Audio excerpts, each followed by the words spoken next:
Okay, welcome everybody to the February 5th, 2026 ESS Finance Subcommittee.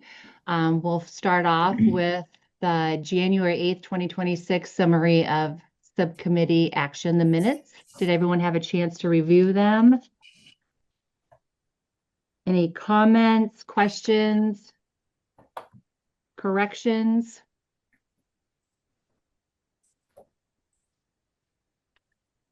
Hearing none, I would take a motion for approval.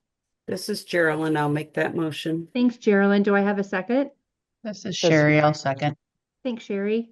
It's been moved and seconded. All in favor, say aye.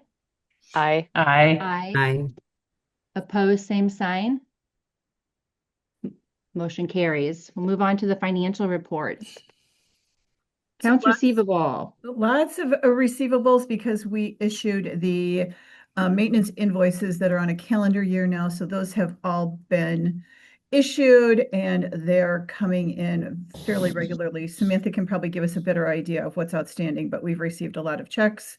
It looks like we're waiting for a Fund 255 check and also one from First Law that was for an e-submission failed payment. So all in all, not bad considering what we have sent to the counties and are waiting to collect.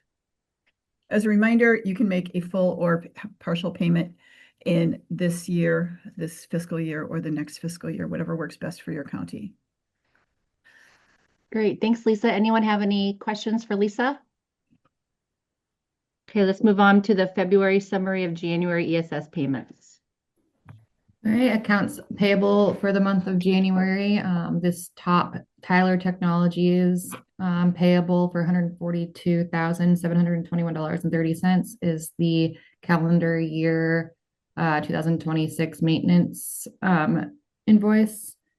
The same with COT and the first DevNet. And then we did finally receive the second half of 2005 calendar year maintenance invoice from DevNet also. So that's why they have two items on the report. And that was for 2025. The 1614 was for the last 6 months of 2025, and then the 3319 was for 2026. Great, thanks. The 5237 was for Mancy. She needed an additional adapter for her computer screen. And then the first 25% of the Visionaries website design retainer has also come in during the month for $7,307.50. All other expenses on this report are normal month-to-month expenses. If you ever want me to go through each of these as a reminder, please let me know, and I'd be more than happy to do that.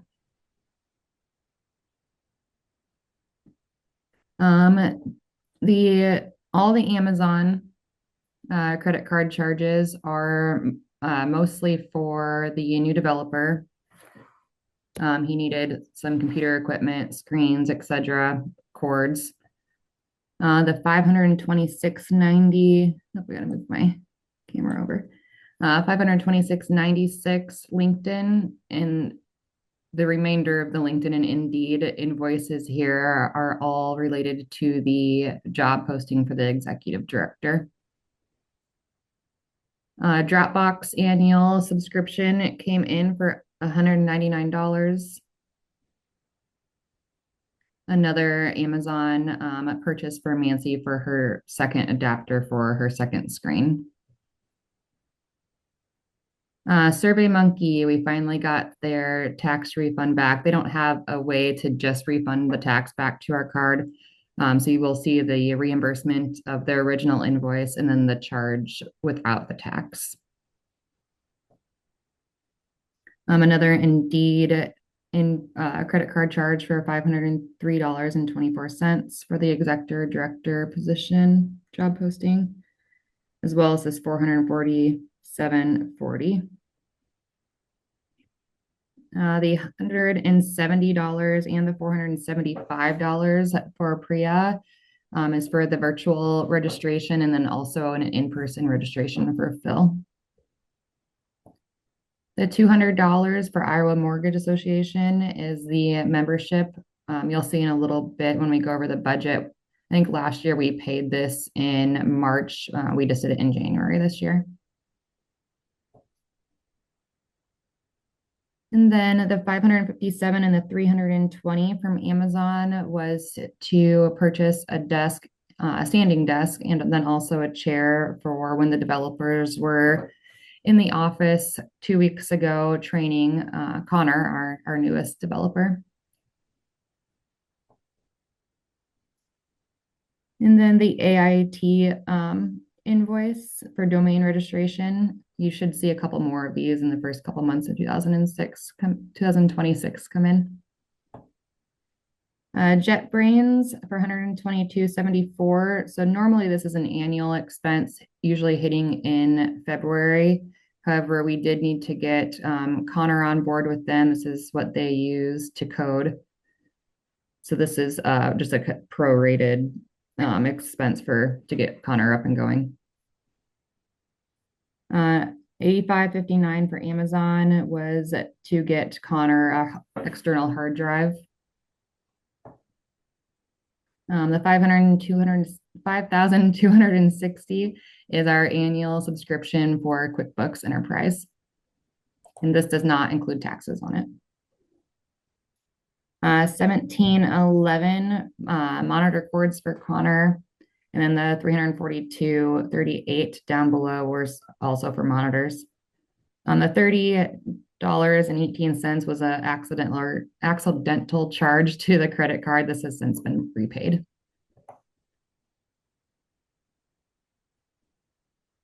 I'd be happy to answer any questions on the payment reports.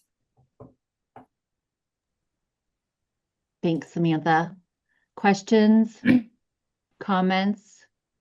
If you'll permit me, I'd just add a couple of additional comments relating to the credit card charge. So I don't mean to suggest it's trivial because it did cost money to advertise the position on both Indeed and LinkedIn, but we did run promoted ads in both of those sites for about 30 days. And so what that represents is that their system moves your advertisement, your job posting to the top of the list so that it's more visible. I would say that process was successful to the extent that we were able to generate over 150 applications for the position. In fact, we've actually received one or two recently, even after we stopped promoting it. I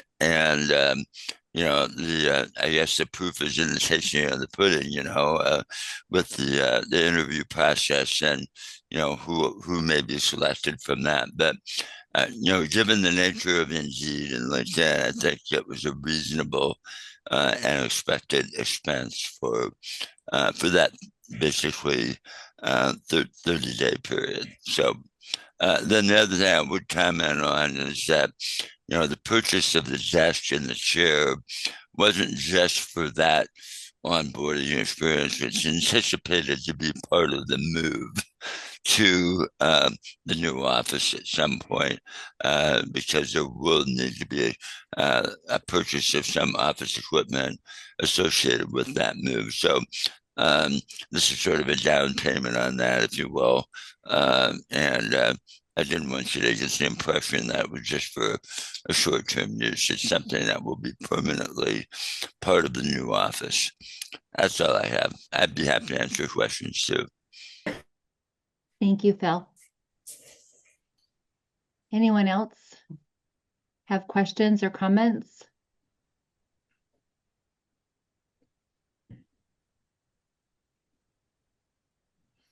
Well, if not hearing none, I would take a motion for This says approval of. Oh, go ahead. I'm sorry, Mel. Oh, nope. I was just going to move to Oh, approve. thank you, Mel. Do I have a second? Amy, second in the chat pod. All in favor, say aye. Aye. Aye. Aye. Opposed, same sign. Motion carries.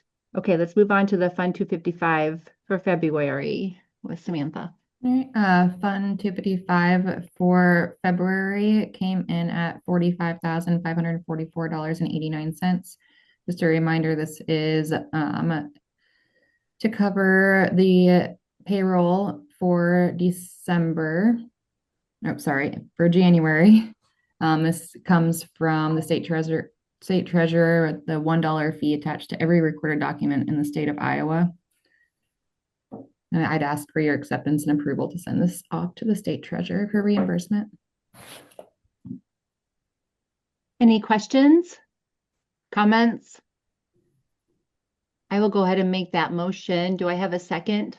This is Geraldine. I'll second. Thanks, Geraldine. It's been moved and seconded. All in favor, say aye. Aye. Aye. Opposed, same sign. Motion carries.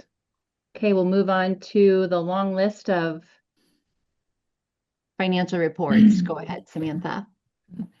All right, the Bankers Trust statement or account opened with a beginning balance of $0 and ended with a balance of $0 for December.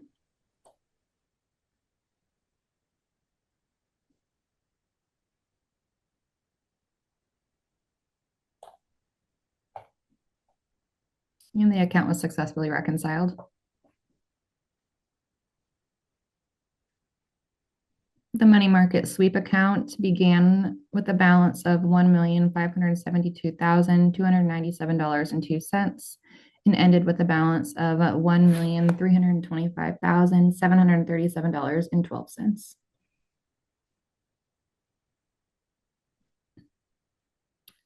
Interest for the month of December was at 2.63% with interest earned of $3,277.01.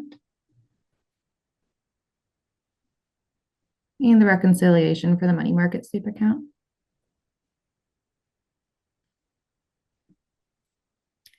And the reconciliation for the drawdown account with a cleared balance of $71,183.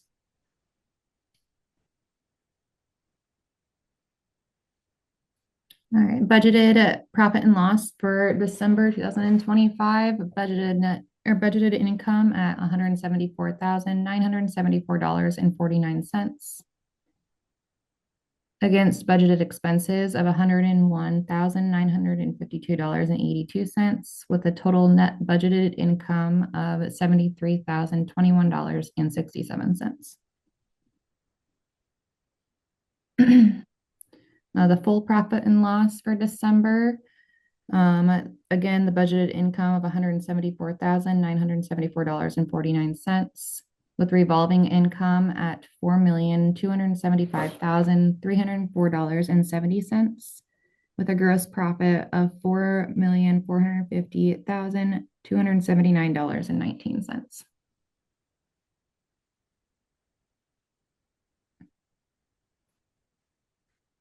Budgeted expenses, again, $101,952.82 with revolving expenses at $4,269,827.43 with total expenses of $4,394,517.80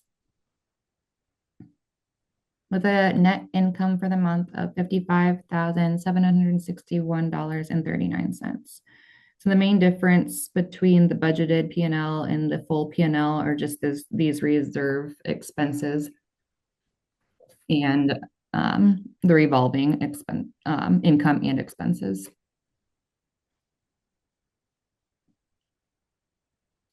Profit and loss comparison 2024 to 2025. So this report is skewed a little bit because at the end of December 2024, we do have those audit journal entries as of December 31st. So just keep that in mind. Money market interest for the year was up 181%. This is mainly due to us not starting the money market account until that last week of November in 2024. Bad payment fees were up during the month. We had quite a few simple pay mistakes from a few of the submitters. So $105 in that compared to just last year with $30. POS sales have been up 14%. The on-demand service has ceased for 2025, so that would be the difference here. E-submission up 14% for the month compared to 2024. The MOU has ceased. We are not doing that anymore, so that'd be the difference between 2024 and 2025 here of $2,500. Miscellaneous income. This was due to us selling one of our old monitors on Marketplace during the month. Next month, you will see this again. We sold, I think, 4 more. Gross profit up 13% compared to 2024. The bookkeeping and CPA, we just moved, this is the accounting for ESS. So we just moved that down to its own section farther down in the profit and loss, right?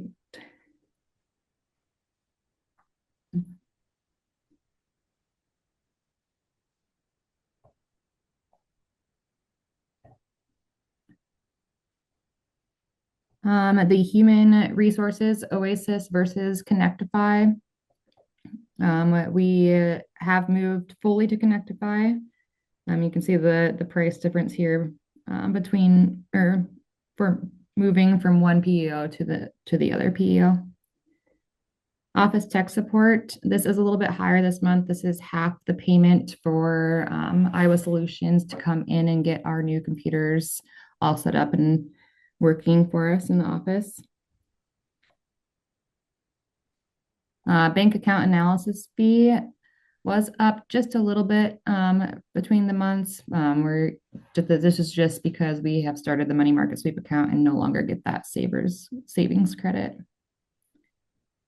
Computer equipment for the marketing, customer service account manager, and customer support coordinator, and then also the accountant was the purchase of the new computers. This is at half payment. You'll see the remainder of the payment when we go over January financials.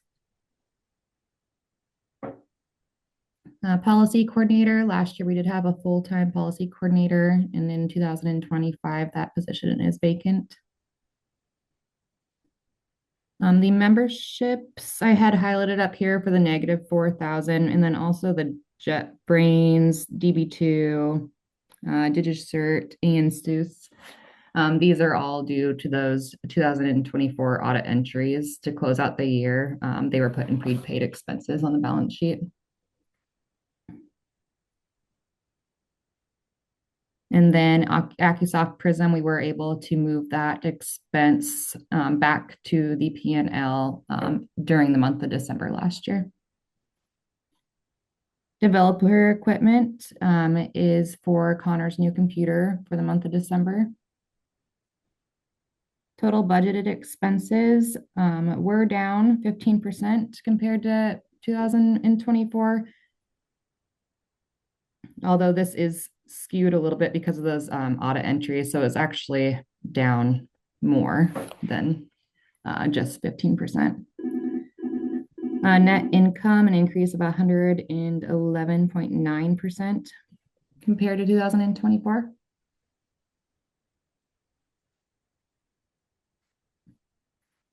Fourth quarter 2025 budgeted P&L, budgeted net income of $492,649.82 against budgeted expenses of $326,087.85, with a net income of $166,561.97. The full P&L for the fourth quarter of 2025. Again, the budgeted income of $492,649.82, with revolving income of $10,813,117.87. $0.75 with a gross profit of $11,305,767.57.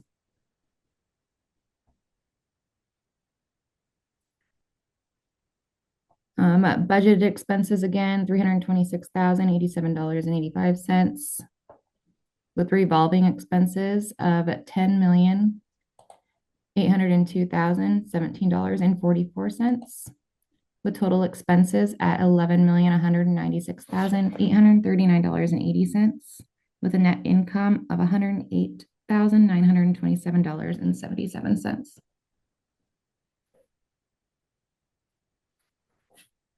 2025 budgeted only P&L budgeted income of $2,010,901.06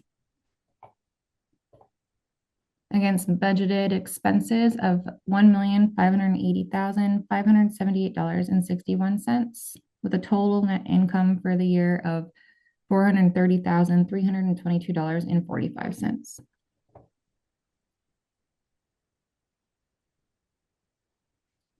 The full P&L for 2025, again, that budgeted income at $2,010,901 with revolving income of $41,430,883.32 with a gross profit of $43,441,784.38.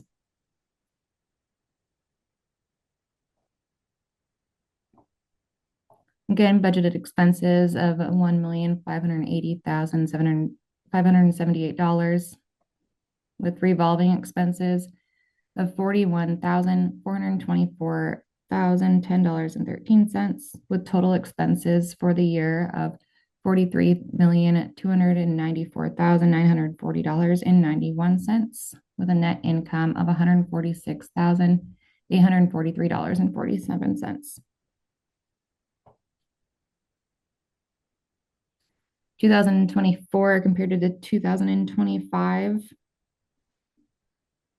Again, this is a little bit skewed because of journal entries. Bad payment fees for return checks are up about 87% for the year. ILR conference registrations, we did not have a deputies conference in 2025. However, we did have one in 2024, so it'd be the difference of $4,200. POS sales were up $43,000 for 2025. And then even though the on-demand service for Lynn County has ceased and was not in service for the last pretty much 6 months of 2025, that was also up $3,322 in fees. E-submission fees for the year up 16.8% or $169,609. MOU services down 39% because of the cease of those invoices from Fund 255 up 10% compared to 2024 or an extra $48,000. Local service maintenance account, the maintenance fees down 48%, but this is due to us switching to a calendar year. Miscellaneous income just for that one sale of a monitor, with a 10.3% increase in gross profit.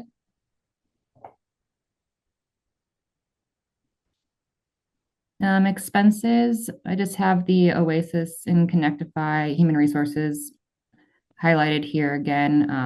In 2025, we did use Paychex and Connectify, and in 2024, we only were with Paychex. Insurance expenses did go up about $4,000 for 2025 compared to 2024. And those bank account analysis fees also up again because we started the money market sweep account and are no longer getting the savings account. And then also with the increase of money coming in and out of our bank account, these fees are expected to increase. With a 19% increase also for transaction fees.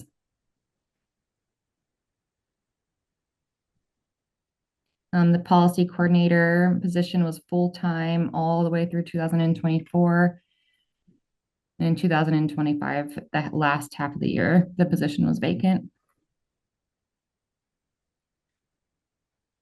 Technical support and development, with the move with the developers and one position being vacant for half of the year, that would be the difference here.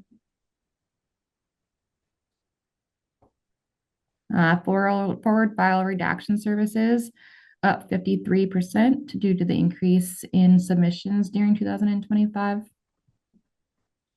And then technical consulting, this would be the expense for Kelly to help us with the migration as a contractor. Developer equipment, we were able to get the 2 and now an additional, so 3 developers, new computers during the year. So that would be the expense of $13,650.91. And then the local maintenance expenses, again, because we only charged for the last 6 months of 2025 and 2025 instead of the whole year in 2024. With budgeted expenses at negative 8.6%. Again, this is a little bit skewed because of journal entries on the last day of 2024. With net income up $336,214.56. Okay, balance sheet for 2025. So I have 3 of them here. We moved around some accounts, adjusted some reserve balances. That was approved in the November meeting. So this would be the balance sheet before moving the accounts. So before we had all the reserve accounts under the BT settlement account, but technically all of our money lives in the money market sweep account. So I just did journal entries to move that underneath the money market sweep account. So now the total in the BT settlement account is the actual amount of unreconciled transactions in our accounting software. The money market sweep account, you can see the amount of each reserve account and then also what we actually have left over. So if the money in the BT money market sweep account dash other would happen to go negative, then you would know that we are dipping into the reserve accounts. With the money market sweep account holding $1,325,737.12.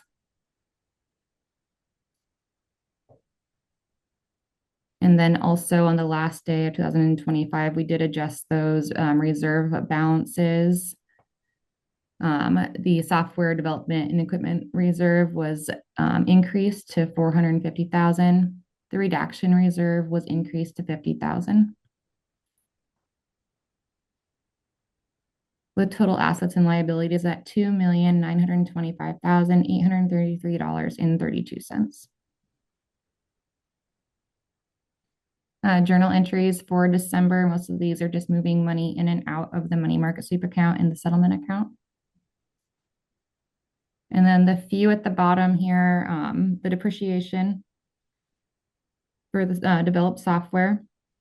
And then this would be the journal entry to move the reserve accounts underneath the money market sweep account.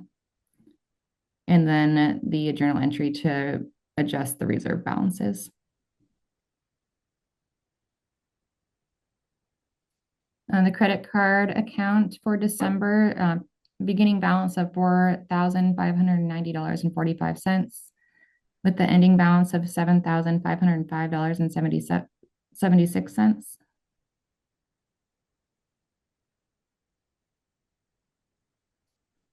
And the reconciliation for the credit card account.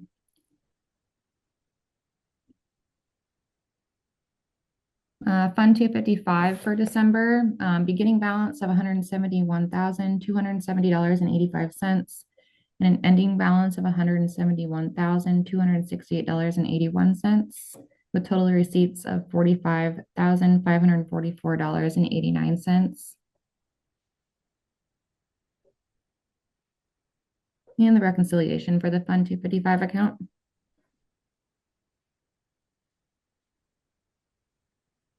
Profit and loss for the Fund 255 for the last month in December, net income of -$2.04.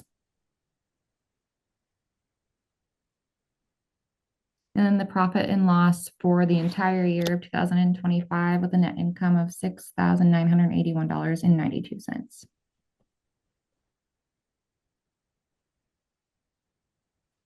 Balance sheet, total assets and liabilities equaling $171,268.81.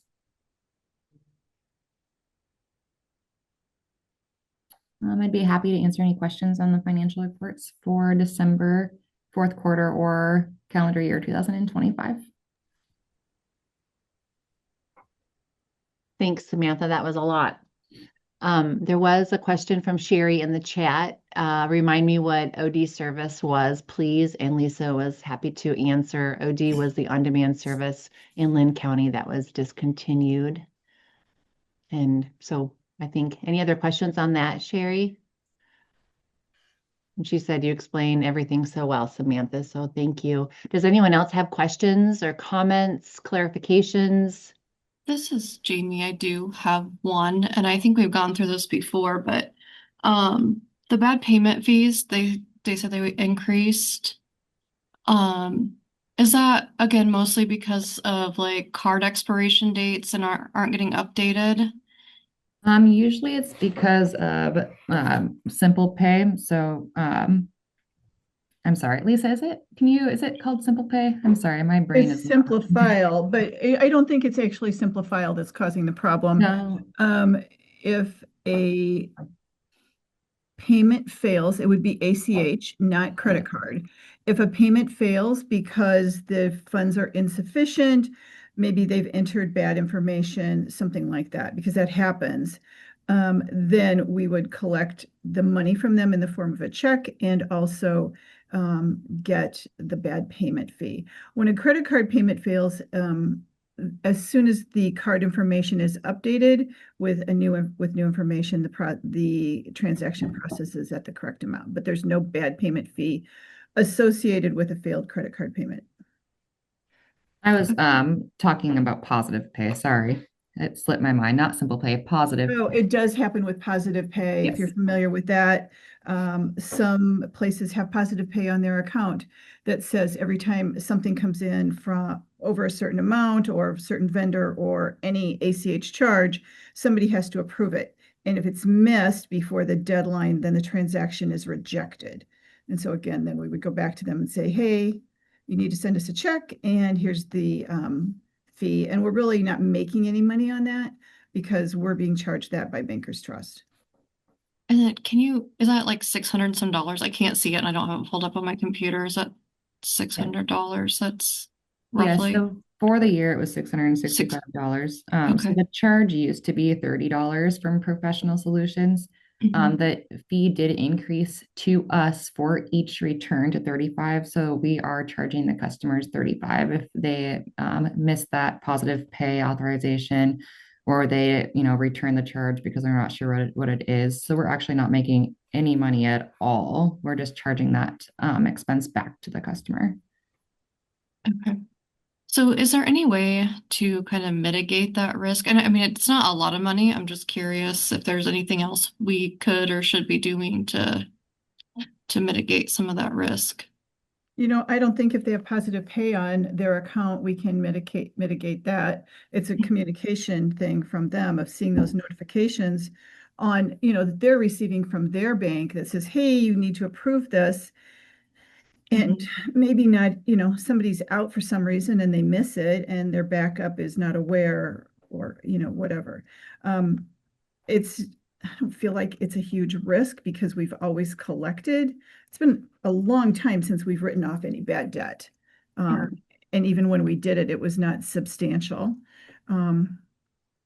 I'm just curious. Thank It's you. fair. Good Appreciate that. question, Jamie. Any other questions, comments? Yeah, it's a lot to take in. I don't have any questions. I would go ahead and take a motion for the December, the fourth quarter, and year-to-date 2025 financial reports. Do I have a motion? Sherry moved in the chat. Do I have a second? Second by Kelly in the chat. All in favor say aye. Aye. Aye. Opposed, same sign. Motion carries. We'll move on to the calendar year 2026 budget amendment with Phil. Thank you, Samantha, always.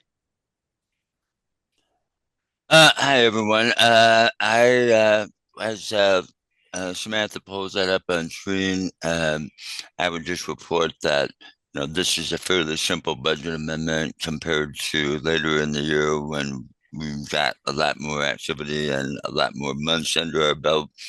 But it has been a few months since November when the original 2026 budget was adopted, and so this is our first opportunity to have some measure or some assessment of, okay, we have 1 month under our belt. How are things going? And do we need to make any major adjustments in our projections for the year? And my general answer to that is no. We don't. I don't foresee a need to make any major adjustments for the remainder of the year based on our experience so far in January. If you were to look at the revenue, the Fund 255 income is a little bit up. The East Michigan income is about on target, just a little bit over what we budgeted. The fee associated with the point of sale system is down a little bit compared to what we budgeted. But if you look at the budget overall, January historically is not the biggest month of the year, and we're basically on target with our average estimate for the year. So I really do not have any major adjustment to reflect in terms of the recommendation for the budget. So just to begin with the income part, and if I could, I might ask Samantha just to zoom in just a little bit. That makes it a bit easier to read. And if you have any questions, please don't hesitate to stop me. But roughly, we're about $5,000 over projection and revenue for the month of January, and obviously for the year so far. Then continuing on to the expenditure side, we note that most of the changes are just simply an adjustment from budget to actual. A couple of highlights would be, we did, I guess I would say erroneously, assume a flat amount for the government relations fee from Nick and Bob because, what their fee is for December doesn't really show up until January. So that's a little bit higher, but I do anticipate it to be at that flat $2,000 level for the remainder of the year. And then another thing to explain is the memberships.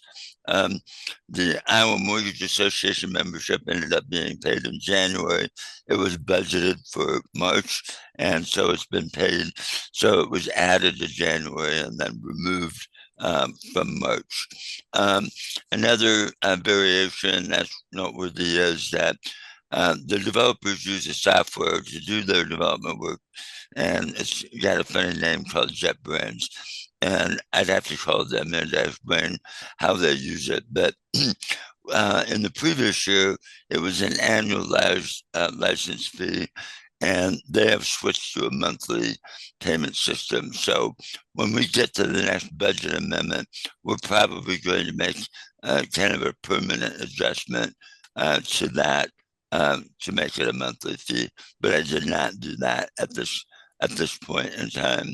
And then, Bill, yeah, if that's actually just to get Connor on board, it's still going to be an annual fee hitting in February.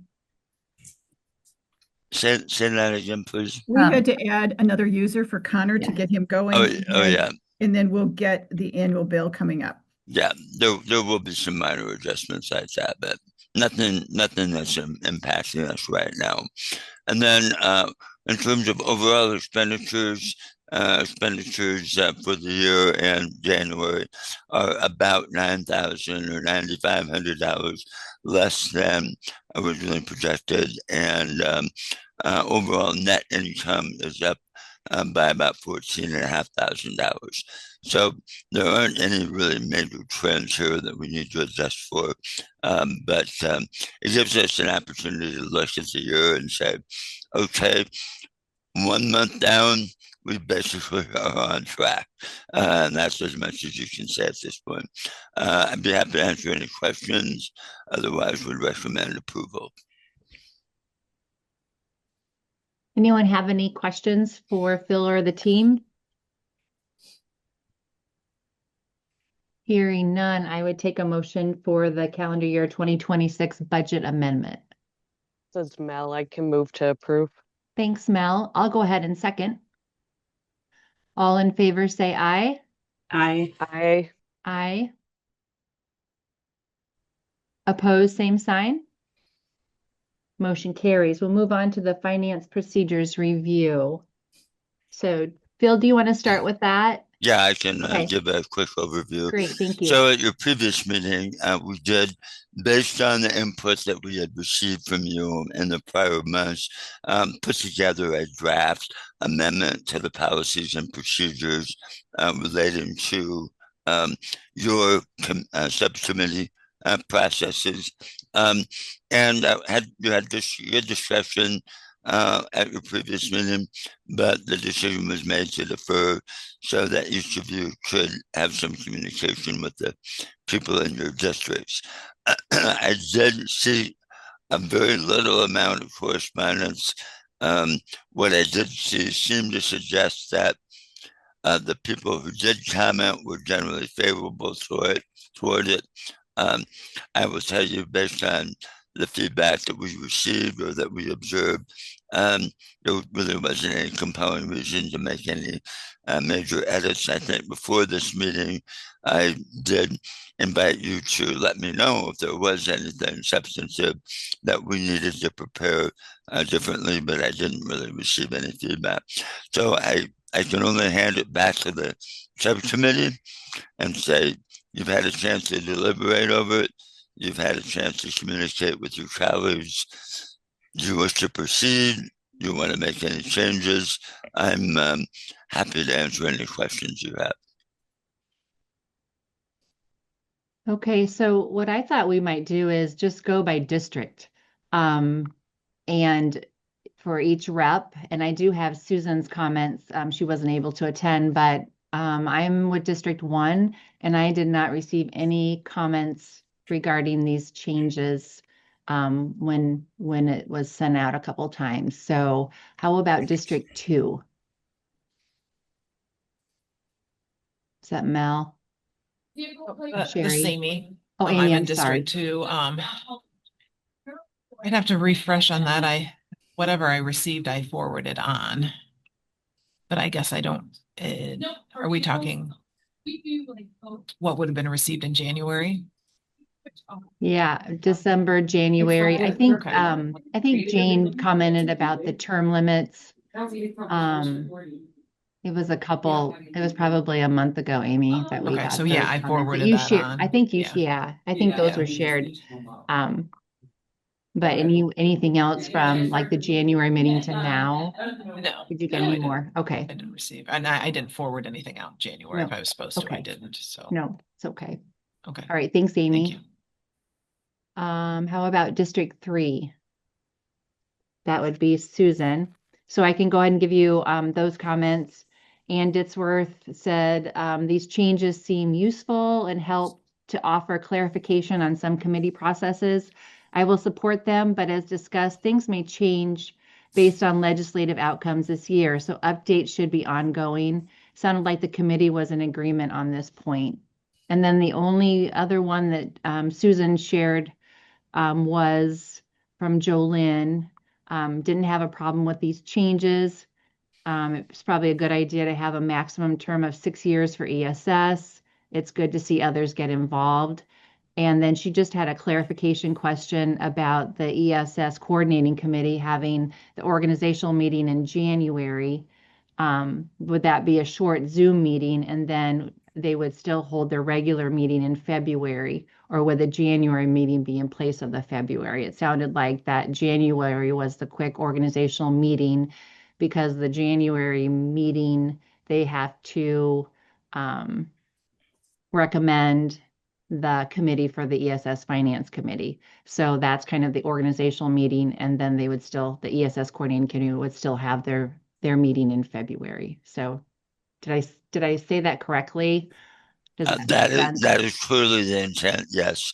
I would say that, this year when we actually implemented that informally, and the ESS committee did have a meeting in January, and you did elect officers.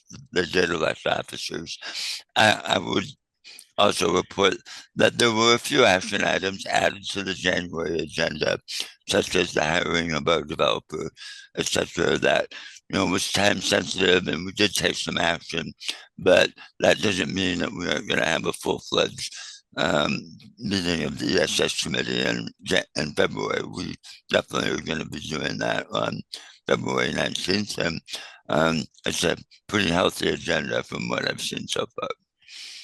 Great. Okay, so we've heard from District 3. How about District 4? I sent on to, I think I only had the one comment, and I don't think I have received anything since then. And it was mainly about everyone should have a say and be able to hold a position in ILR, whether they're part of the agreement or not, the 28E agreement or not. But I think that's the only thing the only comment I had. Thanks, Geraldine. Okay, Yes. District 5.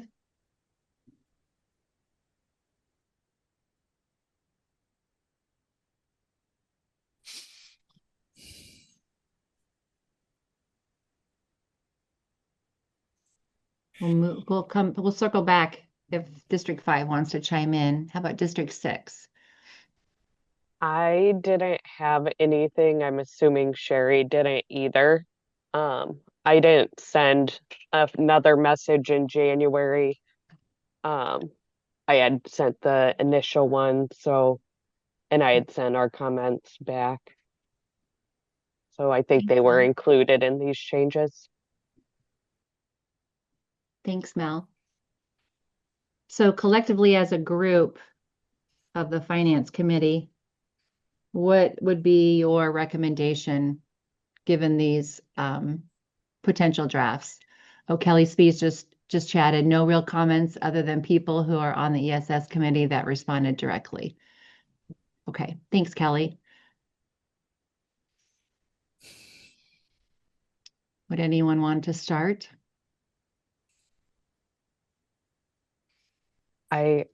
This is Mel. I agree with Ann's comments. This is going to be a work in progress. There could be new legislation and our new director that may want to weigh in as well.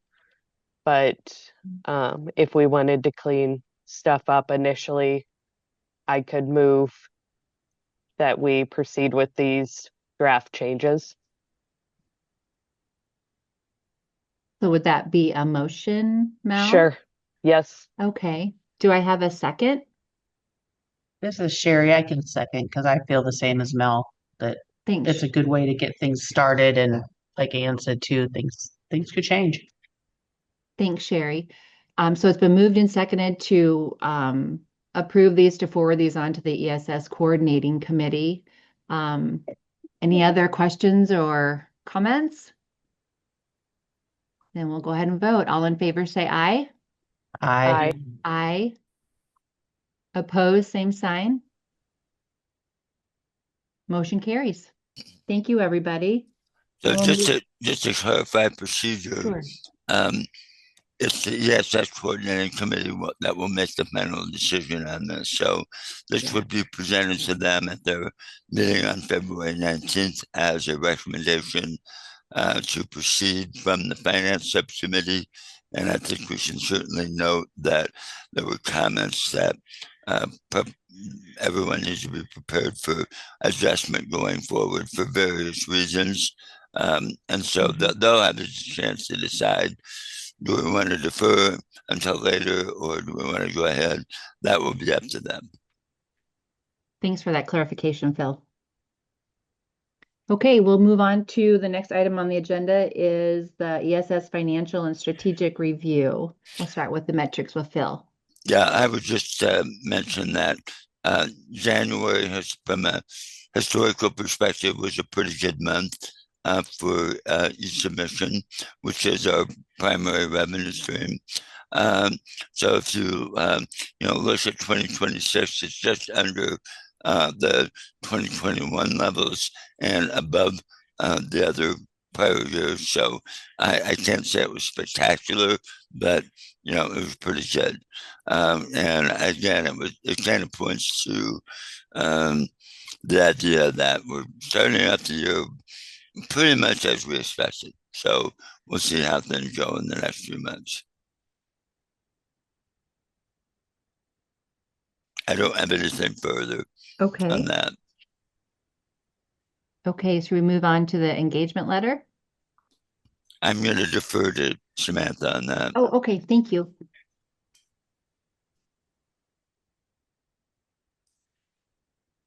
Sam, you Well, might maybe need to go maybe ahead, I Phil. won't. We did receive the engagement letter from Denman. This will be approved at the ESS Coordinating Committee on February 19th. However, we did want to let you guys know because this is for the audit.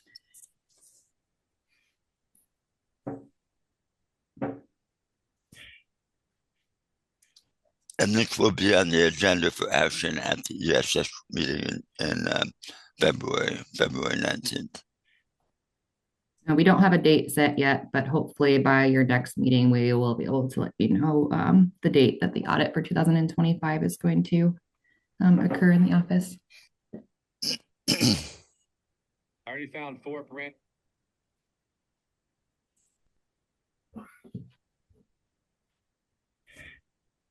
Okay, that was just an informational piece.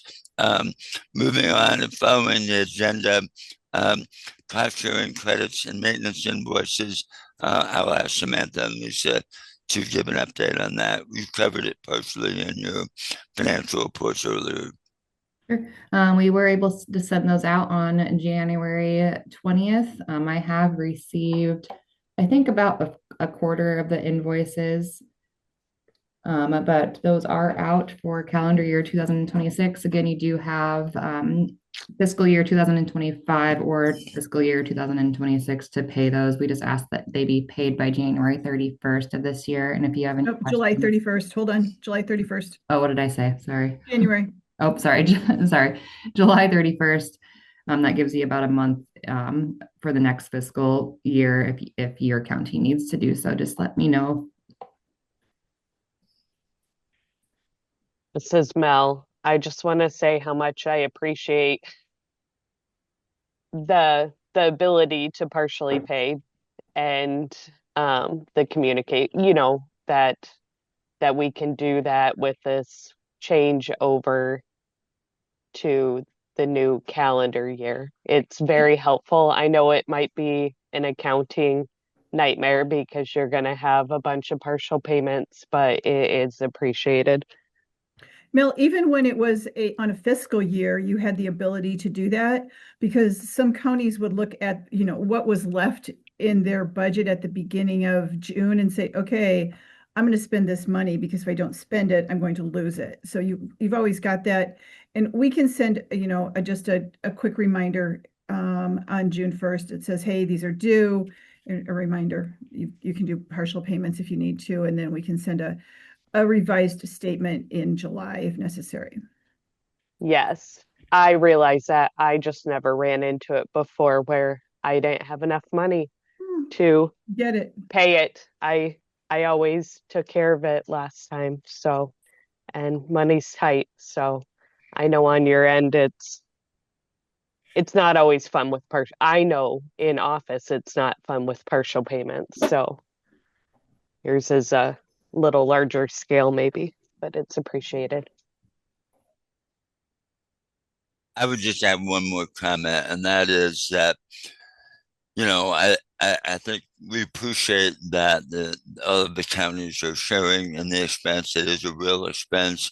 I believe a justified expense. For the service providers that participate, they do provide an important service to keep everything running. And, certainly it's not something that's frivolous. I believe it has real value. But in addition to that, I think we also need to say that, in the event that something were to happen to increase fees for ILR, not just for the counties, then the intent that I have heard from the ESS Coordinating Committee is that if the resources are there, that perhaps the project could take over 100% of that expense going forward. We weren't able to do that this year because we have a budget that we have to follow, and nothing passed in the legislature last year. So, this is something that's still on the table. I don't want people to think that, well, that one's done, we aren't going to do it. It's still very much a real discussion depending on what happens, and I just would want everybody to know that. The next item on the agenda, the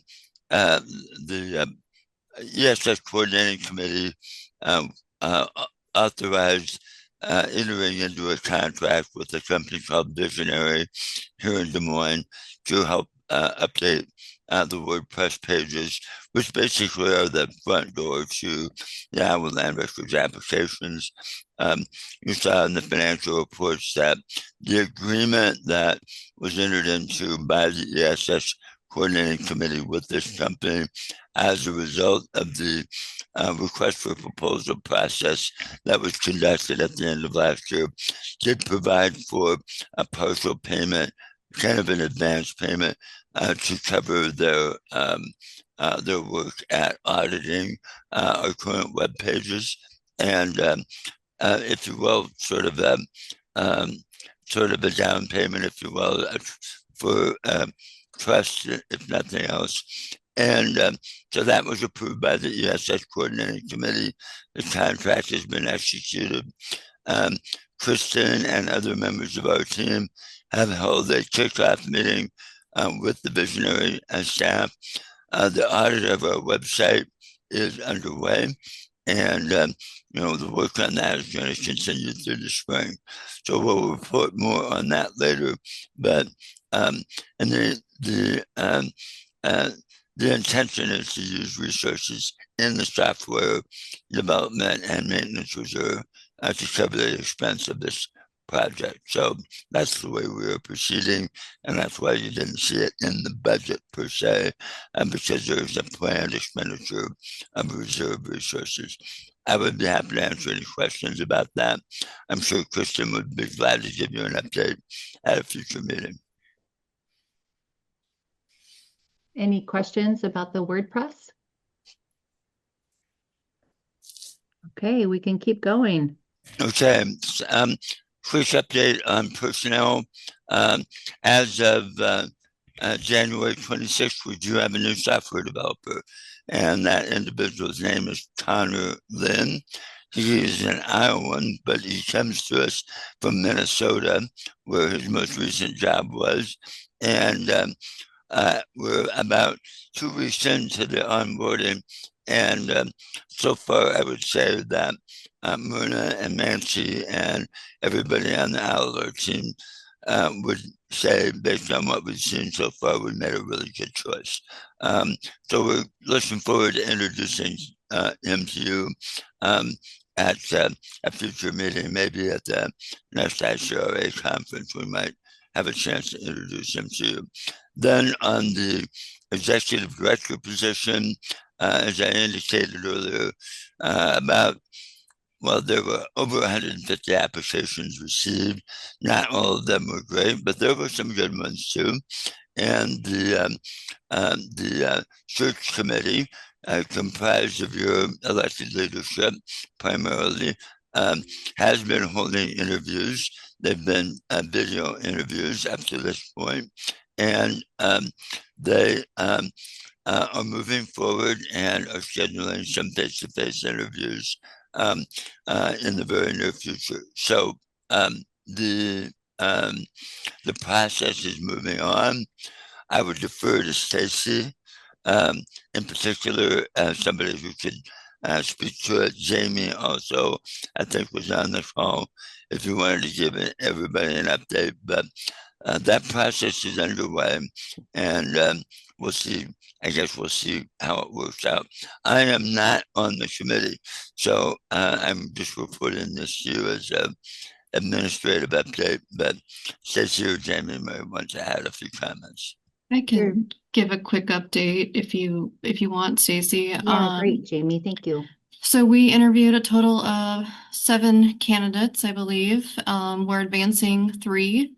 Our goal is next week, on Friday, we will have face-to-face interviews. The Iowa Land Records team, excluding Phil, of course, will be interviewing them, and then they will go on to the recorders that are on the search committee to do interviews for the second round. So hopefully Friday we kind of make a decision. If not, it might be something we sit on over the weekend. We've got 3 really good candidates that we think are advancing to the second round. Lisa is going to be working on getting those scheduled for us. I haven't had an update yet today, but I know she is working on that, and the group's working on their questions for the second round. But we had a lot of good candidates. We just keep plugging away at it. So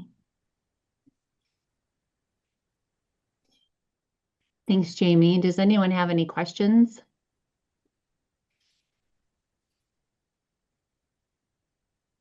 Okay. We'll move on to the ESS office relocation review update. Okay, so we have had a bit of a team effort here. Samantha and Lisa and I have been collaborating on searching for new office space for the Iowa Land Records team. Basically, you should say in the last few weeks, we did an outreach to basically all of the commercial brokerage firms in the Des Moines area. I know many of these people from my other work, and we provided them with the configuration or the parameters that I believe we shared with you and certainly shared with the ESS Coordinating Committee and your leadership. So the parameters generally have been looking for office in about the range of 1,500 to 2,000 square feet. There's a desire to have at least 3 private offices so that the director and the customer support team will be able to shut their doors and have conversations without disturbing the rest of the staff. There is a desire to generally have it in the western suburbs because that's where most of the ILR team resides, and it's just there for their convenience. Obviously cost considerations will come into play. The preference expressed has been for offices that are already configured, not wanting to invest a great deal into the build out of whatever space is selected. The commercial brokerage community, with those parameters in mind, came back and suggested 40 different properties in the western suburbs that we would take a look at. Samantha, Lisa, and I have been reviewing those, and this week we have actually been doing site visits. And so by the time we're done, we'll have visited about 10 sites that seem to be the most suitable. One site in particular has been identified as a very good candidate, but we'll complete that site review and then communicate with the leadership, particularly at the February 19th meeting, about parameters on moving ahead. Choices will need to be made. There is a cost associated with this. I would say that the preference expressed was for a relatively short-term lease of around 3 years. The properties that are being brought to our attention really has a strong preference for a lease of about 5 years. So a decision will need to be made whether or not that is acceptable or sustainable.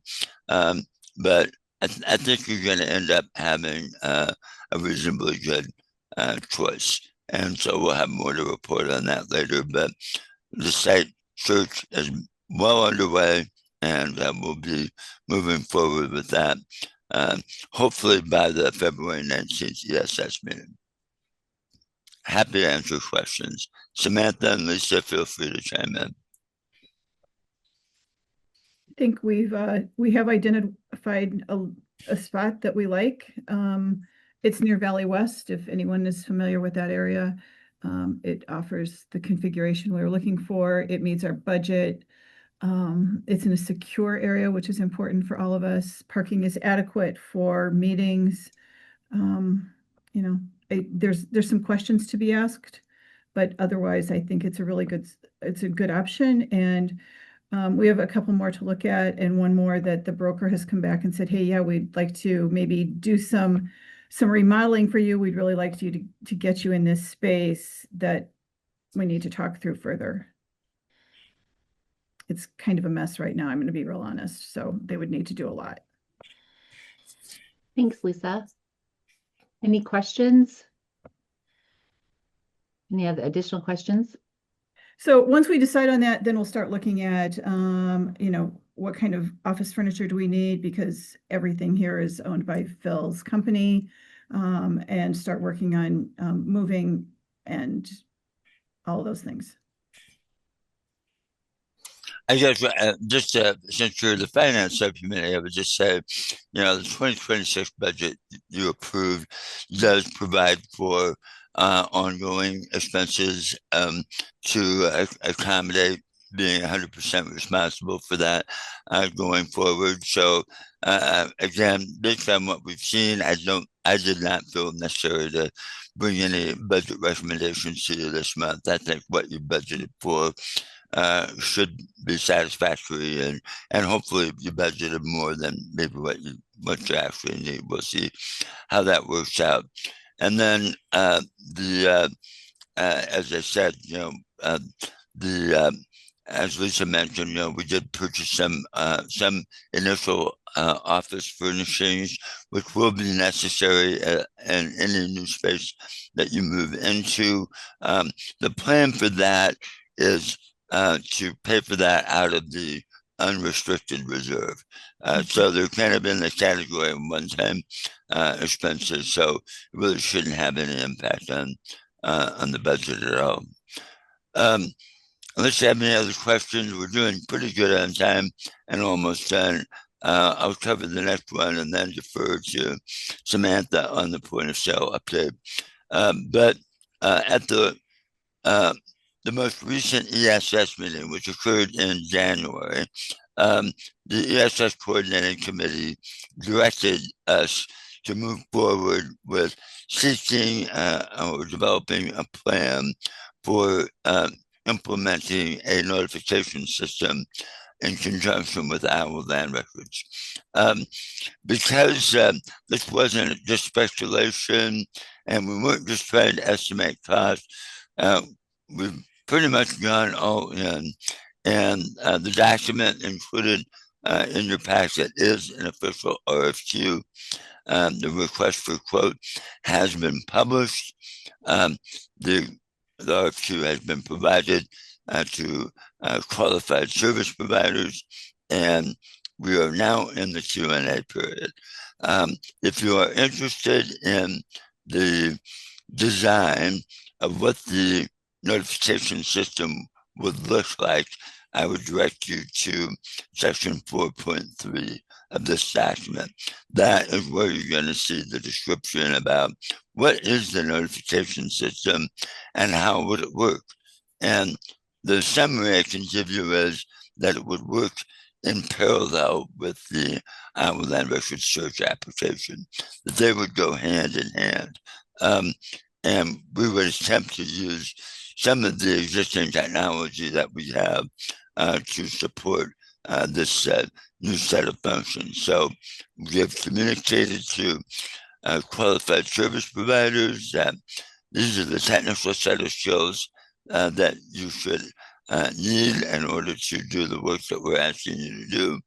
And then the next main paragraph down under proposed application development is a description of what all of that would look like. I'm not going to take time to go through all of that detail here today. The main message is it's a very serious RFQ. It's written to accept proposals, and the expectation is that a vendor will be chosen to assist us in the creation of this. And as you saw in the financial reports, we did have some net income in 2025 in the budget. And some of those resources have been moved into, by your action earlier, to the software development and maintenance reserve. So the intention would be to use those resources to pay for this development work. And too soon to make any assurances, but the target date is to try and complete the creation and implementation of this by the end of June. And we'll know more about that once we see who responds to the RFQ.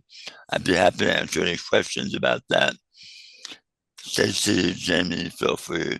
Melissa, any other person who's observed the discussion of the ESS Coordinating Committee, please feel free to jump in. Erin says she has one question. I had one question about the RFQ. It states that someone wishing to sign up for this service will have to create an ILR account, but won't be required to use MFA. In using our service provider's version of this service, we have noticed most people who sign up are elderly and call or stop into our office to have us sign them up. Okay, so what is I don't know what your question is, Erin. Erin, are you speaking to people who maybe, I was going to say don't have computer access, but maybe aren't very technically savvy and want help signing up for this? Oh. Well, I would just say signing up for an ILR account is very easy to do. It's a simple application online. If somebody wanted to sign up and they contacted our 800 number, I know that Lisa or Corey would be happy to assist them. But signing up is important, in my opinion, from a security perspective. It's important that we can authenticate who the people are that are signing up for it. And I'm not making any comment about any other system. It's just something that we think is important to the integrity of the Iowa Land Record system. Having said that, we have a group of people here who are very adept at helping people get signed up.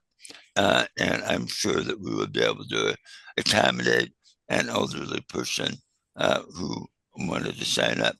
There's no getting around it. You're going to have to use your computer. Okay. Um, that that just is something that, you know, is a fundamental. Um, we would do the best we can to help anybody that wanted to sign up.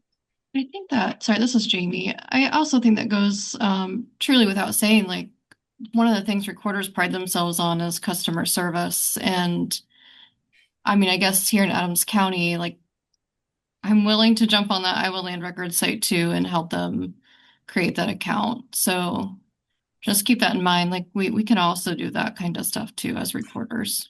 This will be, when go this is complete and ready to go, this will be a big communication opportunity for us as well as you as reporters to say that this is now available, how you can do it. We'll do a webinar or something recorded that's available on YouTube that you can have, that you can share with people.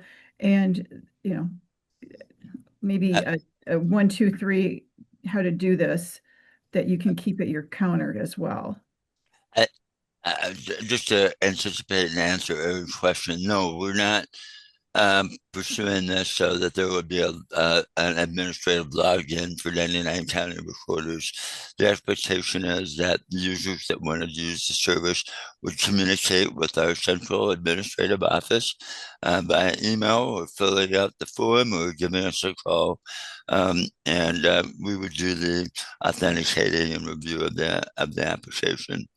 But I do think that authentication of whoever the user is, even a family member, as Melissa suggested in her comment, it's important for us to know who's using the system. Our experience over history has been that allowing people to self-register, for example, is just not a great idea in terms of the people or the abuse of the system that can occur. We used to be in a position where we were having to identify and either blacklist or block the IP addresses of individual users who were abusing the system, affecting the user experience of others. And since we've implemented the registration system that we haven't had to block anybody's IP address. We haven't had to blacklist anybody. All of that happens right out of the gate. So this is something that, you know, if the ESS committee said no, we don't want to do it that way, you know, somebody can change it. But in our experience, having a solid user registration system is important to the integrity of the whole system. Yeah. And I do want to just read the comments, Philip, that's okay. Just for clarification. So Mel said a family member could sign up to monitor their name as well. We've heard from people who are excited to only have to sign up once instead of 99 times. So the ILR sign up is a great solution and is why I voted to move it forward. And then Aaron's question, would we have the ability on our side to sign up new users? Kelly said, great point, Melissa. I hadn't thought of that. And Natalie added, we assist DNR customers. So I think those are all the comments. I think I would draw a distinction between assisting and signing up. Okay. You know, if one of your constituents or one of your customers say, could you help me with this? You know, you might help provide them with the information. You might even be able to go online and help them fill out the application because there's no, you know, you would be able to do that. You don't even have to log in to do that. But actually being an administrator, no, I would not recommend that any office you know, be given those administrative privileges. That just creates too many potentials for activity that we just don't want to have happen. So this is Jamie. I'm just clarifying, hopefully for everybody on the call, this is going under the search application on the Iowa Land Records website. Is that correct? Yeah. Yep. So like when they would go to sign up for this service, you know, they're creating that search application login. That's where it's going under, correct? Yes. Yes. Jamie, it's under search. Right.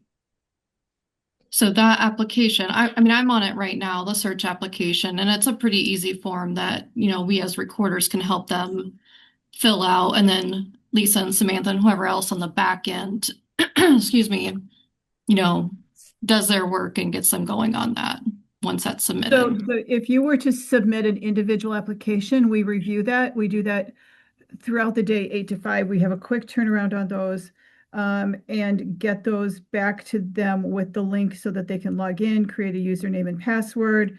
If they experience a problem, maybe they're trying to choose a username that's already in use.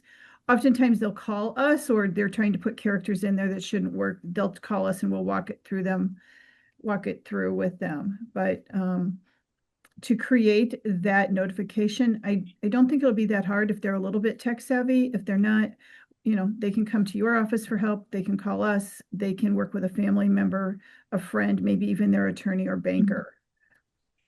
And that's what I'm saying, Lisa. Like on our end as recorders, we could go to the Iowa Land Records website and fill out that form with them. To create a username, yes. Yep. Okay. Yep. Just making sure we're all on the same page on the call. Thank you. This is Natalie, and I guess to piggyback on that question, so they would be signing up they'd be able to search as well as sign up for the notification system. Correct. Yeah, somebody could come to us and say, hey, I want to sign up for the notification system. We'll say, great, we'll sign you up. Oh, by the way, you can search too. Okay, great, thank you. Any other comments? Sherry Jones said this is exciting, so This is Amy. any other? Go ahead, I have Amy. a question. So this, we do not have to wait for legislation to pass. Are we doing this as an association, or is there legislation that has to pass before that could be effective if it would be available by July 1st? I think we would have said, and we did say a year ago, hey, if we need some help financially to make this happen. Mhm. And in that case, legislation was really important. In 2025, you all had a pretty good year. And net income was earned by ESS. And the ESS Coordinating Committee has already moved part of that income into the Software Development Reserve. And so what I've conveyed to the committee and to the leadership is that you do have the resources now to proceed with this if you would like to. And for that reason, the ESS Coordinating Committee directed me to proceed at their January meeting. And that's exactly what we're doing. So short answer is legislation would have been really helpful a year ago. Right now, we just happen to be in a situation where you have resources that you can move forward with it. And so you can. Thank Good you, question, Phil. Amy. That is Any exciting, other- Sherry. Oh, any other questions?